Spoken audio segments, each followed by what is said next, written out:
things that are happening in our country, the likes of which nobody's ever seen. Plants and factories are moving in. Toyota just announced they're building one of the largest car plants anywhere in the world, and truck plants anywhere in the world. We are building more automobile plants now than at any time in the history of our country. Yes. In particular, this is just one of several projects that you have underway in the DMV. Why would you say that you're so focused on transforming the Washington region right now? Well, this is an important one. This is travel. So in terms of the importance, I think the Arc is going to be incredible. I think the protected ballroom and military center that we're building at the White House is going to be unbelievable. It's very important. But, this is the airport. This is sort of the lifeblood of a city or a capital, certainly a capital. And this will go from one of the worst, just like Washington. Washington was one of the worst places in this country, and now it's one of the best. You couldn't get into a restaurant because all the restaurants were closing or closed. They were afraid to have it open. Now you can't, if you're a restaurateur, you can't even find space to have a restaurant. The restaurants are booming. So, it's a great thrill. And by the way, if you look, Washington is clean, it's safe, people walk to work. Every day a young man or a young woman comes up and says, "Thank you, sir." I know exactly what he's talking about.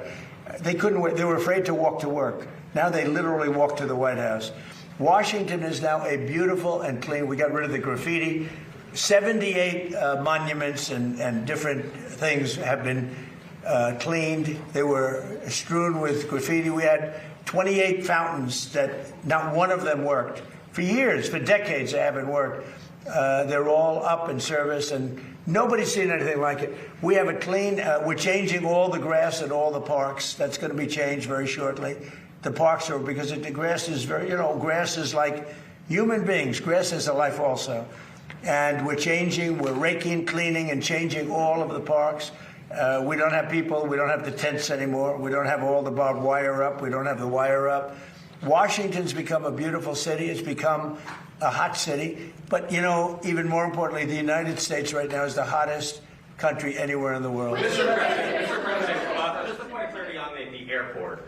No federal funding will be required. We've been listening to President Donald Trump in the Oval Office during this announcement regarding renovations to Dulles Airport. The president announcing plans to spend more than $20 billion to renovate that airport, saying that it's already largely financed, but there are several approvals that are needed from Congress. The president also making news on two fronts. First, on Iran, saying that we are going to be hitting Iran very hard after 5 rockets were intercepted in the region last night. The president saying now it's our turn.